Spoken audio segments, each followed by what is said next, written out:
খসড়া তালিকায় দেশে এখন ভোটার 12,61,00,000। ফেব্রুয়ারি নির্বাচনে ভোট দিতে পারবেন অক্টোবরে 18 হওয়া তরুণরা। 18 বছর পূর্ণ হয়েছে তাদেরকে আমরা অন্তর্ভুক্ত করে আরেকটা তালিকা প্রকাশ করব। নির্বাচন শান্তিপূর্ণ করার মূল দায়িত্ব অংশগ্রহণকারীদের, বললেন স্বরাষ্ট্র উপদেষ্টা। বেহাত হওয়া অস্ত্র উদ্ধারে দেয়া হবে পুরস্কারের ঘোষণা। আমরা পর্যাপ্ত সংখ্যক আইন শৃঙ্খলা বাহিনী রাখতেছি, আর আপনারাও কিন্তু আগের থেকে অনেক সক্রিয়। পাহাড়ের সশস্ত্র সংগঠনগুলোর হাতে অত্যাধুনিক অস্ত্র, প্রতিবেশী দেশ থেকে আসছে চালান। নিয়ন্ত্রণে সদা তৎপর আইন শৃঙ্খলা বাহিনী। আর্মিদের এখানে পোশাক ছিল অস্ত্র একে পড়েছিলেন, আর সব তো সরকারের অস্ত্র বলছিলেন চাইনাদের আমরা ব্যবহার করি। তারা যেহেতু অপারেশনের পরে তারা পার্শ্ববর্তী দেশে চলে যায়, তো সেই পার্শ্ববর্তী দেশের অস্ত্রগুলোই হয়তো তারা সেখান থেকে ক্রয় করে। রাজনৈতিক স্থিতিশীলতা ছাড়া দেশে কাঙ্ক্ষিত বিনিয়োগ আসবে না, মন্তব্য গভর্নরের। সন্তোষজনক নয় মূলধনী যন্ত্রপাতি আমদানি।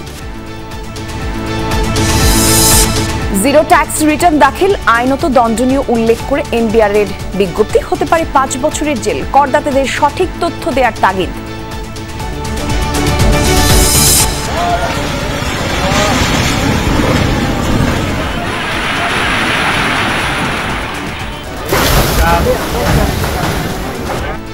শরীয়তপুরের জাজিরায় আবারও পদ্মায় ভয়াবহ ভাঙন। 1 মাসে বিলীন 92 স্থাপনা, ঝুঁকিতে পদ্মা সেতুর কনস্ট্রাকশন ইয়ার্ড।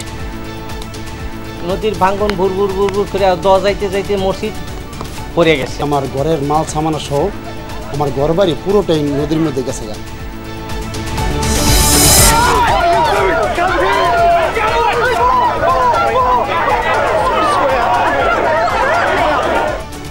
গাজা সিটি দখলের পরিকল্পনায় বিশ্বজুড়ে ছড়িয়েছে ক্ষোভ। ইউরোপ থেকে লাতিন আমেরিকায় লাখো মানুষের অংশগ্রহণে ইসরায়েল বিরোধী বিক্ষোভ।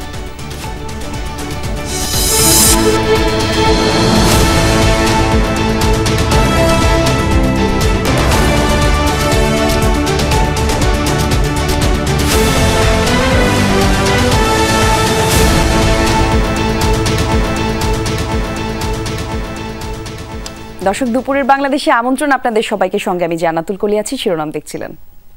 বর্তমানে দেশে মোট ভোটার 12,61,70,900 জন। নতুন করে বেড়েছে 24,38,626 জন ভোটার। ত্রয়োদশ জাতীয় সংসদ নির্বাচনকে সামনে রেখে সম্পূরক ভোটার তালিকায় খসড়া প্রকাশ করেছে নির্বাচন কমিশন। 31 আগস্ট প্রকাশিত হবে সম্পূরক চূড়ান্ত ভোটার তালিকা। আর 31 অক্টোবর পর্যন্ত যাদের বয়স 18 বছর পূর্ণ হবে তারা ভোট দিতে পারবেন আগামী সংসদ নির্বাচনে। 18 বছর হয়েছেন কিন্তু ভোটার হননি, তাদের অন্তর্ভুক্তি মৃতদের ভোটার তালিকা থেকে বাদ দিয়ে সম্পূরক তালিকা প্রকাশ করেছে নির্বাচন কমিশন। উপজেলা ও থানা নির্বাচন কর্মকর্তার কার্যালয়ে স্ব এলাকার তালিকা প্রকাশ করা হয়েছে। ভোটার তালিকা হালনাগাদ কার্যক্রম 2025-এ অন্তর্ভুক্ত ভোটার সংখ্যা 45,71,216 জন। এর মধ্যে 21,32,590 জন মৃত ভোটার বাদ পড়েছেন। সেই হিসেবে নতুন করে বেড়েছে 24,38,626 জন।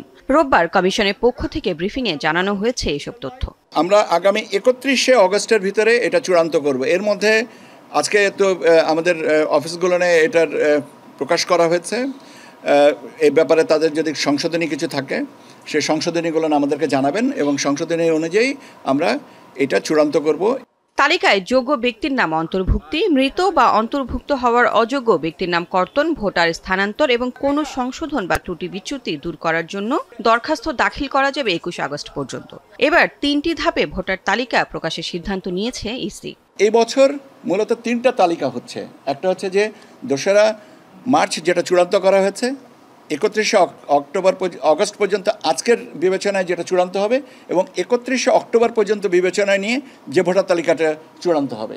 ইয়াথ জেনারেশন যারা যুব এবং ভোট দিতে উৎসাহী, 1 বছর অপেক্ষা না করে তারা যেন দিতে পারেন সেই জিনিসটাকে অন্তর্ভুক্তি করার জন্য। এদিকে রোববারই শেষ হয়েছে সংসদীয় আসনের সীমানা নিয়ে দাবি, আপত্তি ও নির্বাচন পর্যবেক্ষক সংস্থার নিবন্ধন আবেদন জমার সময়। লাভলি বিথি, যমুনা নিউজ, ঢাকা। এদিকে ত্রয়োদশ জাতীয় সংসদ নির্বাচন সামনে রেখে পুলিশের জন্য 40,000 বডি ক্যামেরা কেনার পরিকল্পনা করেছে সরকার। আর এই তথ্য জানিয়েছেন প্রধান উপদেষ্টার প্রেস উইং। সকালে রাষ্ট্রীয় অতিথি ভবন যমুনায় প্রধান উপদেষ্টা ডক্টর মোহাম্মদ ইউনূসের সভাপতিত্বে অনুষ্ঠিত এক বৈঠকে এই পরিকল্পনা নিয়ে আলোচনা হয়। প্রধান উপদেষ্টার বিশেষ সহকারী ফয়েজ আহমেদ তৈয়ব জানিয়েছেন 40,000 বডি ক্যাম কেনার প্রক্রিয়া চূড়ান্ত পর্যায়ে রয়েছে। তবে তিনি আরও বলেন, এসব যন্ত্র হাজারো ঝুঁকিপূর্ণ ভোট কেন্দ্রের নিরাপত্তা পর্যবেক্ষণ করবে। জার্মানি, চীন এবং থাইল্যান্ডের 3টি কোম্পানির সঙ্গে ক্যামেরা সরবরাহের বিষয়ে যোগাযোগ করেছে বাংলাদেশ। আর নির্বাচনী দায়িত্ব পালনের সময় পুলিশ কর্মকর্তা এবং কনস্টেবলরা এই ক্যামেরা বহন করবেন। বৈঠকে প্রধান উপদেষ্টা টেলিযোগাযোগ এবং আইসিটি বিষয়ক বিশেষ সহকারী আসন্ন নির্বাচনের জন্য একটি ইলেকশন অ্যাপ চালুর পরিকল্পনার কথাও জানান। নির্বাচনকে কেন্দ্র করে অস্থিতিশীলতার আশঙ্কা করছে না সরকার, এই কথা জানিয়েছেন স্বরাষ্ট্র উপদেষ্টা জাহাঙ্গীর আলম চৌধুরী। বলেছেন, নির্বাচনের সময় প্রিজাইডিং অফিসারদের বাড়তি গানম্যান দেওয়া হবে। দুপুরে সচিবালয়ে আইন শৃঙ্খলা সংক্রান্ত কোর কমিটির বৈঠক শেষে এসব কথা জানান স্বরাষ্ট্র উপদেষ্টা। নিউ মার্কেটে অস্ত্র পাওয়ার বিষয়ে উপদেষ্টা জানিয়েছেন, যেখানে যেসব অস্ত্র পাওয়া গেছে সেগুলো দেশীয়।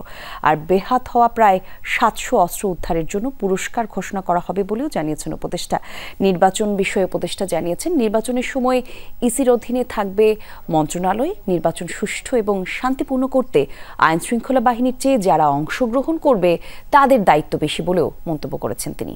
গাজীপুরে সাংবাদিক হত্যার প্রসঙ্গে উপদেষ্টা বলেন, এই ঘটনায় জড়িতদের মধ্যে বেশিরভাগ আসামিকে গ্রেফতার করা হয়েছে।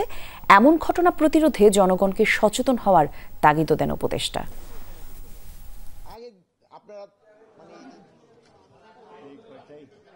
নির্বাচনে শোনেন, নিরপেক্ষতা আমাদের কোনো অরাজকতা হবে না, বাট নির্বাচনটা হলো সুষ্ঠু এবং সবভাবে হওয়ার জন্য কিন্তু শুধু আইন শৃঙ্খলা বাহিনী তো না, এটার ক্ষেত্রে মেইন ভূমিকা পালন করে যারা নির্বাচনে অংশগ্রহণ করবেন তারা। প্রিজাইডিং অফিসারের সাথেও কিন্তু আমরা একজন হাতিয়ার সহ আনসার দিয়ে, অনেক সময় দেখেন যে প্রিজাইডিং অফিসারে অনেক সময় করে অ্যাটাক করতে যায়, এই জন্য ওনারাও আমরা কিন্তু একটা হাতিয়ার সহ ওনার একটা আমরা গার্ড ব্যবস্থা করতেছি। পাহাড়ে আইন শৃঙ্খলা বাহিনীর মাথাব্যথার কারণ হয়ে উঠেছে সশস্ত্র সংগঠনগুলোর ভারী অস্ত্র ব্যবহার। সহিংসতা, আধিপত্য এবং অস্থিরতা সৃষ্টিতে সাবমেরিন গান, AK-47, M3 এবং শক্তিশালী SBBL শটগান সংগ্রহ করছে তারা। গোষ্ঠীগুলোর একজনের সঙ্গে কথা হয় আমাদের সহকর্মী আহমেদ রেজার। বলেন, আধিপত্য এবং অধিকার রক্ষায় এমন পন্থা বেছে নিচ্ছেন তারা। পার্বত্য চট্টগ্রামে সশস্ত্র গোষ্ঠীর স্বয়ংক্রিয়তা নিয়ে ধারাবাহিকের প্রথমটি থাকছে আজ। ছবি তুলেছেন তানভীর মিজান। নয়নাভিরাম, খাগড়াছড়ি, বান্দরবান, রাঙামাটি জেলার প্রায় 13,000 বর্গ কিলোমিটার নিয়ে পার্বত্য চট্টগ্রাম। সৌন্দর্যের অপরূপ লীলাভূমিতে সশস্ত্র গোষ্ঠীর উৎপাত দীর্ঘদিনের। সহিংসতা, গোলাগুলি, অপহরণ ও চাঁদাবাজির অভিযোগ শোনা যায় নিয়মিত। সশস্ত্র গোষ্ঠীগুলোর মধ্যে পার্বত্য Chattogram Janasamhati Samiti, United People's Democratic Front UPDF ও কোকিচিন ন্যাশনাল ফ্রন্ট KNF উল্লেখযোগ্য। সম্প্রতি যে অস্থিরতা ও সহিংসতা বেড়েছে তার অন্যতম উদাহরণ 2023 সালে KNF-এর পুঁতে রাখা বোমার বিস্ফোরণ ও গোলাগুলিতে 4 সেনা সদস্য সহ 18 জন নিহতের ঘটনা। ওই বছর রাঙামাটিতে সহিংসতায় প্রাণ যায় 4 জনের। এছাড়া খাগড়াছড়িতে আঞ্চলিক সংগঠনগুলোর নিজেদের গোলাগুলি ও সহিংসতায় 6 জনের প্রাণহানি ঘটে। 2024 সালে 89টি গুলি বিনিময়ের ঘটনায় নিহত হন 45 জন। নিরাপত্তা বাহিনীর অভিযানে অস্ত্র উদ্ধারের তালিকায় দেখা যায় লোকাল গান। শিকারের জন্য ব্যবহৃত এই অস্ত্র বানায় ব্রো জনগোষ্ঠীর কারিগর। জানা যায় SBBL শটগান মিজোরাম সীমান্ত দিয়ে পাচার হয়। মাস 6 আগে থানচি সীমান্তে অভিযানে SBBL ও কার্তুজ উদ্ধার করা হয়। .22 SMG 2024 সালের 24 নভেম্বর মিয়ানমার সীমান্ত ঘেঁষা এলাকা থেকে উদ্ধার করা হয় এই লো কোয়ালিটি সাবমেশিন গান। ধারণা করা হয় আরাকান আর্মির কাছ থেকে পাহাড়ি গোষ্ঠীগুলো এই অস্ত্র সংগ্রহ করে। সবশেষ সংগ্রহ আয়রন বাট সমৃদ্ধ আধুনিক AK-47। নতুন ভার্সনের এই অস্ত্র আছে পাহাড়ি গোষ্ঠীর হাতে।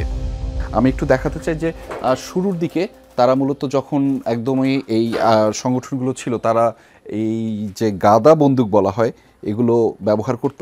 2018 সালের পরবর্তী সময় থেকে 19 সাল পর্যন্ত তারা AK-47-এর এই যে অস্ত্রগুলো, এটি আসলে প্রথাগত বা ট্রেডিশনাল অস্ত্র বলা হয়, সেটি ব্যবহার করত। AK-47-এর যে আপডেট ভার্সন সেটি এখন কিন্তু তারা ব্যবহার করছে। এটি হচ্ছে যে AK-47-এর আয়রন বার্ড সমৃদ্ধ, এটির মাধ্যমেও তারা পাহাড়ে বেশ কিছু যে সন্ত্রাসী কার্যক্রম সেটি আসলে চালাচ্ছে তারা।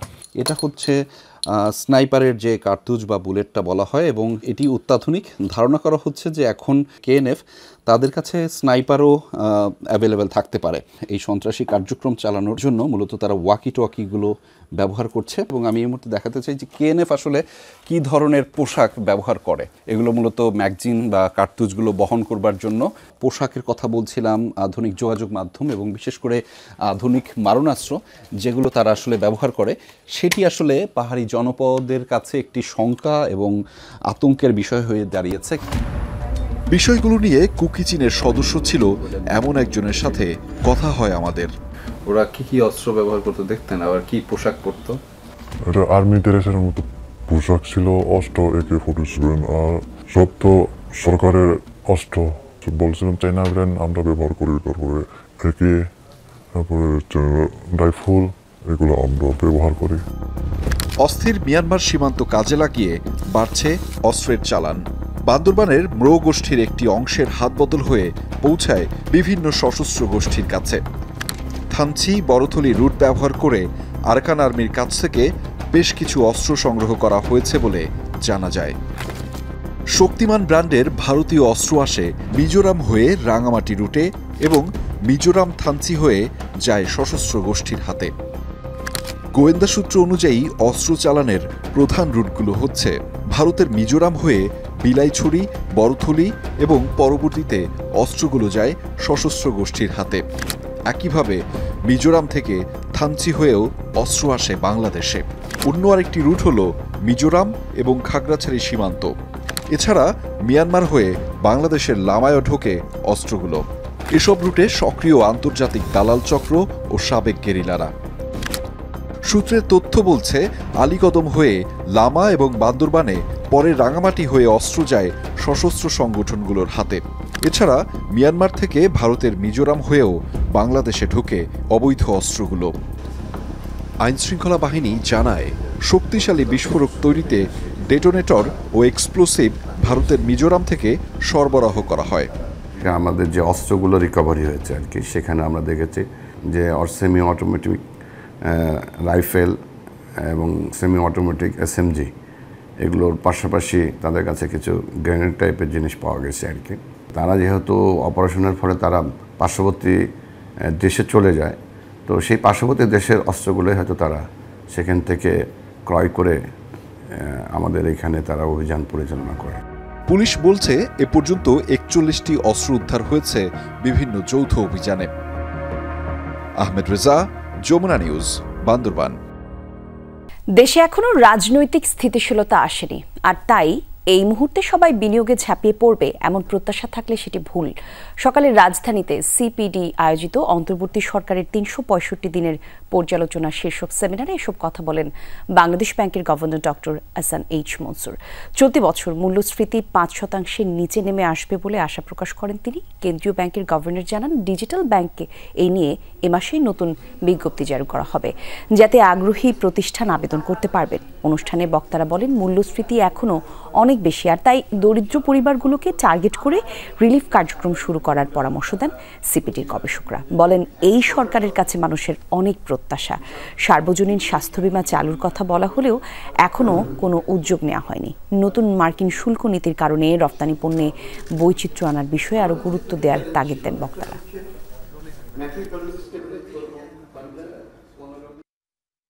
সবকিছু মিলিয়ে এখনই কেউ বিনিয়োগে ঝাঁপিয়ে পড়বে এই প্রত্যাশা যদি কারো থাকে, আমি বলবো সেটা কাল্পনিক।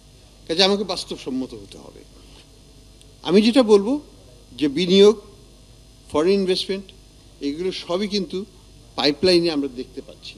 দেয়ার আর পজিটিভ সাইন্স অফ দ্যাট, কিন্তু আরেকটু সময় লাগে। অবশ্যই শর্ট টার্ম এবং মিডিয়াম টার্ম আছে। সবকিছু ভালো উদ্যোগগুলোর ফলাফল যে ইমিডিয়েটলি আমরা পাবো সেটাও না, কিন্তু তারপরও জীবন তো একটা চলমান বিষয়।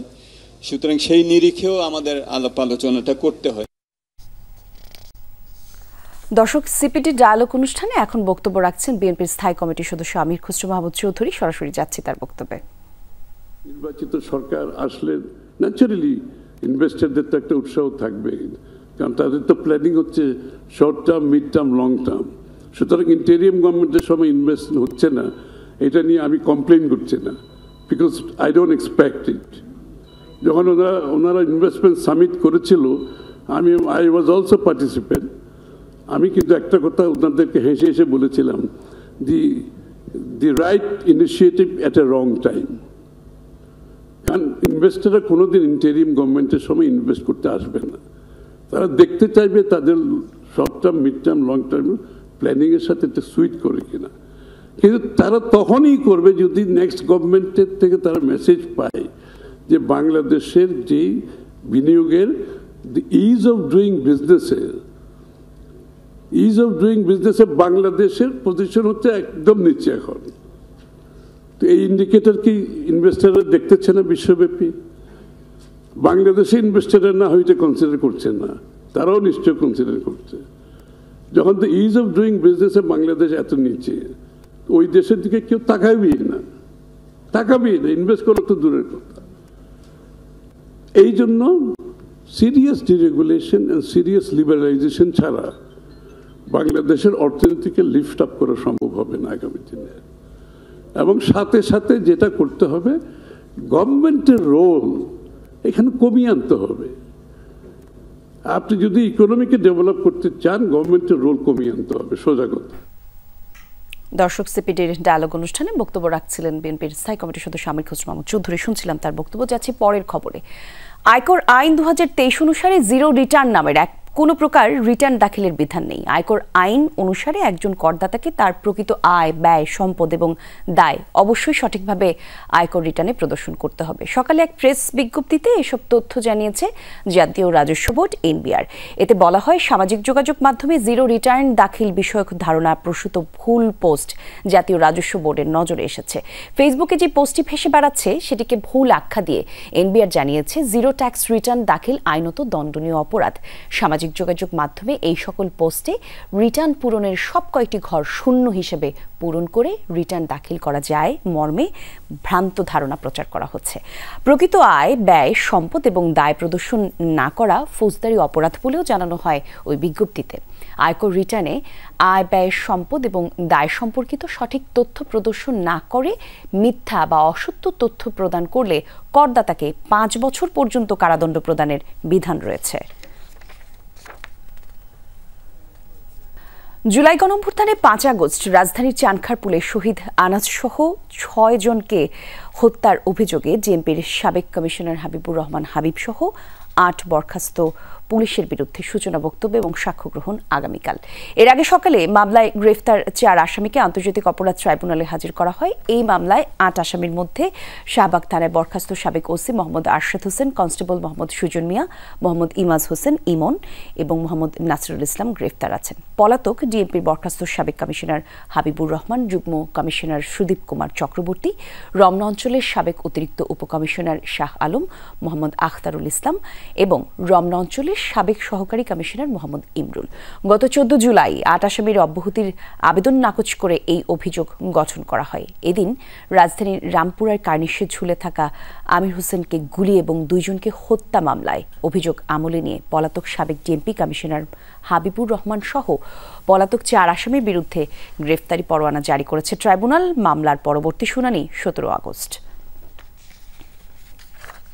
শেরেবাংলা মেডিকেল সহ সারা দেশের স্বাস্থ্য খাতে অব্যবস্থাপনার প্রতিবাদে আজও বরিশাল কুয়াকাটা মহাসড়ক অবরোধ করেছে ছাত্র জনতা। সকালে নগরীর নথুল্লাবাদ এলাকায় মহাসড়কে অবস্থান নেয় তারা। অংশ নেন শিক্ষার্থী সহ বিভিন্ন শ্রেণী পেশার মানুষ। আন্দোলনকারীরা বলেন, দীর্ঘদিন ধরে সরকারি হাসপাতালের সিন্ডিকেটের কারণে চিকিৎসা পায় না সাধারণ মানুষ। হয়রানি আর ভোগান্তির শিকার হন রোগী এবং তার স্বজনরা। 14তম দিনের মতো এই প্রতিবাদে নানা কর্মসূচি পালন করলেও কর্তৃপক্ষের কোনো তৎপরতা দেখা যাচ্ছে না। স্বাস্থ্য খাতে অনিয়ম বন্ধ না হওয়া পর্যন্ত বরিশাল ব্লকেট কর্মসূচি চলবে বলে হুঁশিয়ারি দিয়েছেন তারা। আমাদের 3 দফা দাবি, শেরেবাংলা মেডিকেল কলেজ হাসপাতাল সহ বাংলাদেশের সকল সরকারি হাসপাতালের অব্যবস্থাপনা এবং স্বাস্থ্যখাত সংস্কারের 3 দফা দাবিতে আমরা এখানে এসেছি রাজপথে। যাব বরিশালে বিষয়ে আরো বিস্তারিত তথ্য জানাবেন সহকর্মী কাউসার হোসেন। কাউসার, আন্দোলনকারীদের দাবিগুলোর বিষয়ে আমাদেরকে আরেকটু বিস্তারিত জানাবেন, আর মহাসড়কের কি অবস্থা সেই তথ্য দেবেন।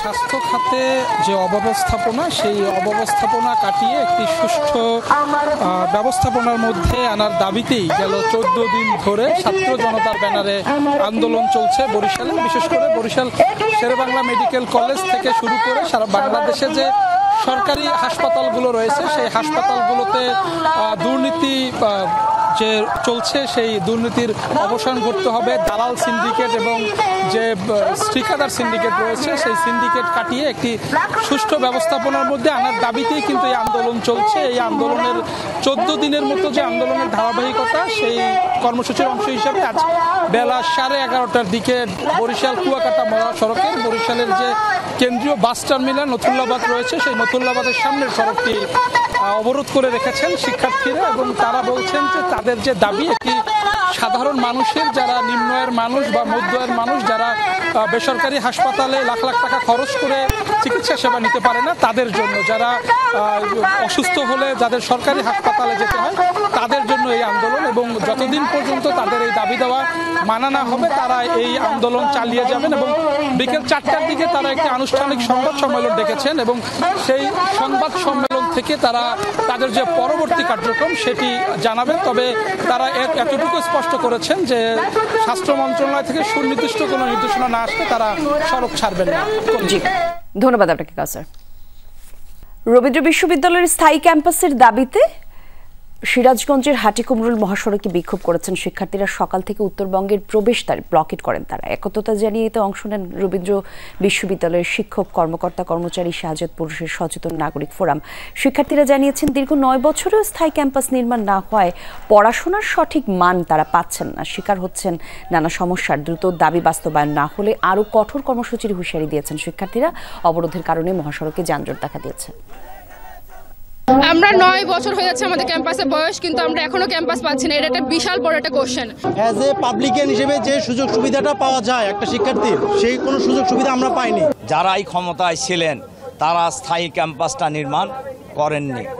এজন্য আমরা অন্তর্বর্তীকালীন সরকারের কাছে আগেও আমরা বলেছি যে রবীন্দ্র বিশ্ববিদ্যালয়ের স্থায়ী ক্যাম্পাসের জায়গা আগের থেকেই পূর্ব থেকেই নির্ধারিত করা আছে।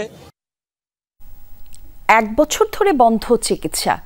সেরিব্রাল পালসের দীর্ঘমেয়াদী ব্যয়বহুল চিকিৎসা হওয়ায় নিঃস্ব শিশু নাহিয়ানের পরিবার, আর তাই আদরের সন্তানকে বাঁচাতে সাহায্যের জন্য আবারও আকুতি জানিয়েছেন শিশু নাহিয়ানের বাবা। বলছেন সরকার এবং বিত্তবানরা এগিয়ে আসলে হাসি ফুটবে তার সন্তানের মুখে। লুৎফুর রহমানের ক্যামেরায় আরও জানাচ্ছেন সহকর্মী ফয়সাল মাহমুদ।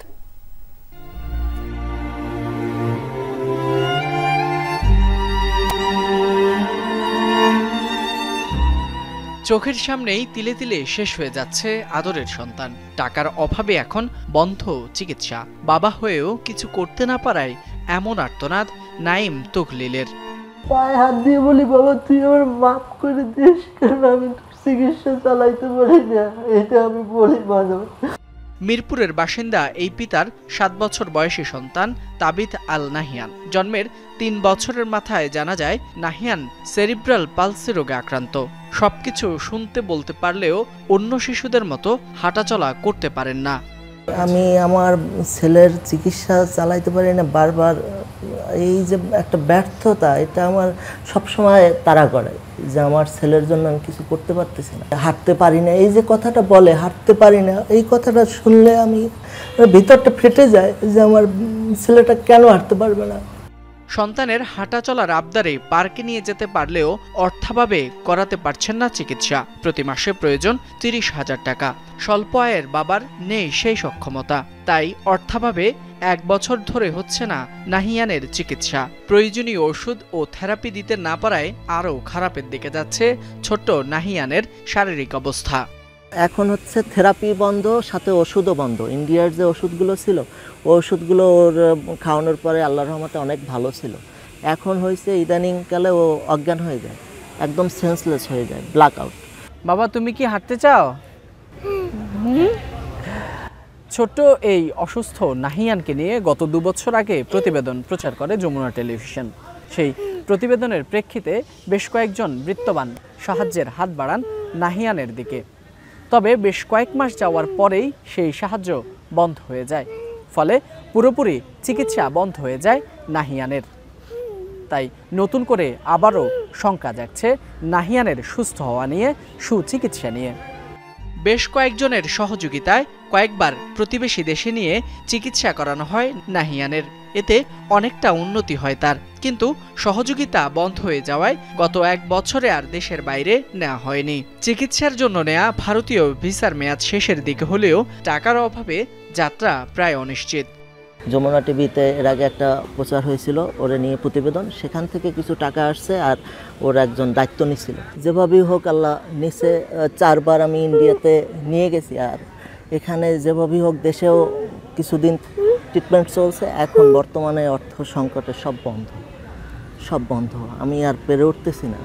চিকিৎসকরা বলছেন এই রোগ নিরাময়ে লাগবে দীর্ঘমেয়াদী চিকিৎসা ও বিপুল অর্থ, যা পরিবারটির পক্ষে বহন করা সম্ভব নয়। তাই ফুটফুটে ছোট্ট নাহিয়ানের চিকিৎসায় সরকার ও সমাজের বিত্তবানদের এগিয়ে আসার আহ্বান অসহায় এই বাবার। Faisal Mahmud, Jamuna news, Dhaka. Smart family কার্ডধারী পরিবারের জন্য ভর্তুকি মূল্যে পণ্য বিক্রি কার্যক্রম শুরু করেছে টিসিবি। আজ থেকে ঢাকা মহানগরীর 7টি ভ্রাম্যমাণ ট্রাকে ভোজ্য তেল, চিনি, মসুরের ডাল বিক্রি করা শুরু হয়েছে, যা 1 মাস চলবে। ভোজ্য তেল 2 লিটার 230 টাকা, চিনি 1 কেজি 80 টাকা এবং মসুরের ডাল 2 কেজি 140 টাকা বিক্রি করা হবে। তবে স্মার্ট ফ্যামিলি কার্ডধারীদের জন্য বিক্রয় মূল্য আগের মতোই বহাল থাকবে।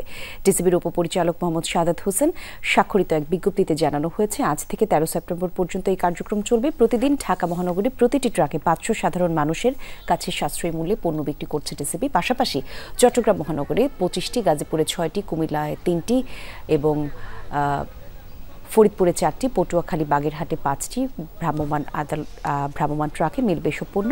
আজ থেকে 31 আগস্ট পর্যন্ত জেলাগুলোয় দৈনিক পণ্য বিক্রি কার্যক্রম চলবে। আমাদের ইনকাম সীমিত, সেজন্য আমাদের জন্য অনেক সুবিধা। অনেকদিন পাইনি, সরকারের হওয়ার পর থেকে আমরা এতদিন পাইনি, এখন আজকে পাচ্ছি। এটার জন্য আমাদের জন্য অনেক ভালো। ন্যায্য মূল্য দিচ্ছে, দিলে আমাদের জন্য ভালো, আমরা কম টাকা নিয়ে চলতে পারি, খাইতে পারি আর কি। দেয়া বন্ধ করে দিলে কষ্ট হয়েছে, আমরা দোকান থেকে নিতে গেলে আরো দাম বেশি লাগে। পদ্মায় ভয়াবহ ভাঙন দেখা দিয়েছে শরীয়তপুরের জাজিরায়। টানা 1 মাস ধরে ভাঙছে পাড়। এর মধ্যে বিলীন 92টি স্থাপনা, ঝুঁকিতে 8 শতাধিক স্থাপনা সহ পদ্মা সেতুর কনস্ট্রাকশন ইয়ার্ড। আতঙ্কে ঘরবাড়ি সরিয়ে নিতে শুরু করেছেন অনেকেই। ভাঙন রোধে জিও ব্যাগ এবং জিও টিউব ড্যাম্পিং এর কাজ করছে পানি উন্নয়ন বোর্ড।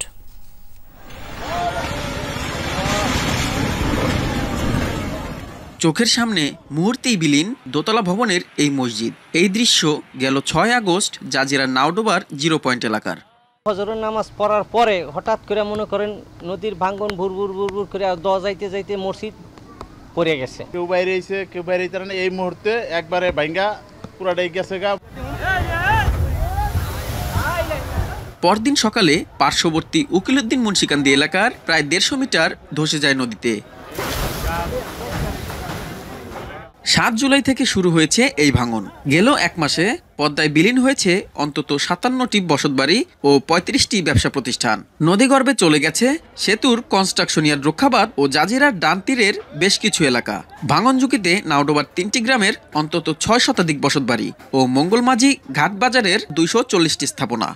আমাদের 2টা ঘর চলে গেছে, একটা বড় ঘর আর একটা ছোট ঘর ছিল। মানুষজন আস্তে আস্তে আমার ঘরের মাল সামানা সহ আমার ঘরবাড়ি পুরোটাই নদীর মধ্যে গেছে।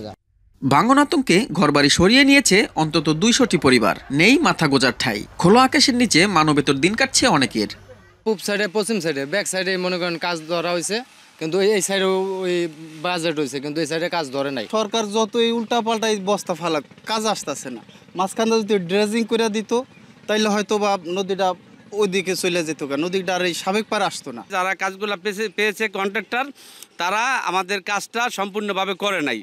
হুমকির মুখে পড়েছে জাজিরার ডানতীর রক্ষাবাদ প্রকল্প। ভাঙন ঠেকাতে জিও ব্যাগ ও জিও টিউব ডাম্পিংই এখন একমাত্র ভরসা। আমাদের যে ব্যাংক লাইন আগে ছিল 8.867 কিলো, সেখানে যদি খুব বেশি ভাঙে তাহলে একটু লেন্থ বেড়েও যেতে পারে। এছাড়া আমার যে ওই প্যাকেজের আগে এবং পরে যে সমস্ত প্যাকেজে আমার ইতিমধ্যে জিও ব্যাগ ডাম্পিং করা হয়েছে, সেই জায়গাটাও একটু হুমকির মধ্যে পড়তে পারে। 2012-13 অর্থ বছরে 110 কোটি টাকা ব্যয়ে পদ্মা সেতু থেকে নাওডোবার 0 পয়েন্ট পর্যন্ত 2 কিলোমিটার কনস্ট্রাকশন ইয়ার্ড বাঁধটি নির্মাণ করে সেতু কর্তৃপক্ষ। 2022 সালের শেষের দিকে বাঁধটি ঝুঁকিপূর্ণ ঘোষণা করে পানি উন্নয়ন board. SM Shakil, Jamuna News, Shariatpur. আবারও বন্দুকধারীদের হামলার ঘটনা ঘটেছে যুক্তরাষ্ট্রে। শনিবার নিউ ইয়র্ক টাইমস করে গোলাগুলিতে আহত হয়েছেন 3 জন। আর এই ঘটনায় ভিডিও ফুটেজ প্রকাশিত হয়েছে, যেখানে পরপর 3টি গুলির শব্দ শোনা যায়। এরপর ছুটোছুটি করতে দেখা যায় আশেপাশের মানুষজনকে। বাসে থাকে সাইরেন। দ্রুত তৎপর হন নিরাপত্তা কর্মীরা। আহতদের উদ্ধার করে হাসপাতালে নেওয়া হয়েছে। এই ঘটনায় 17 বছর বয়সী সন্দেহভাজন একজনকে আটক করেছে পুলিশ। তবে হামলার উদ্দেশ্য সম্পর্কে জানা যায়নি এখনো। যুক্তরাষ্ট্রে প্রায়ই নিয়মিত ঘটনা, ম্যাস শুটিং এর মতো ঘটনা ঘটে। অস্ত্রের সহজলভ্যতাকেই এর দায়ী মনে করছেন অনেকেই।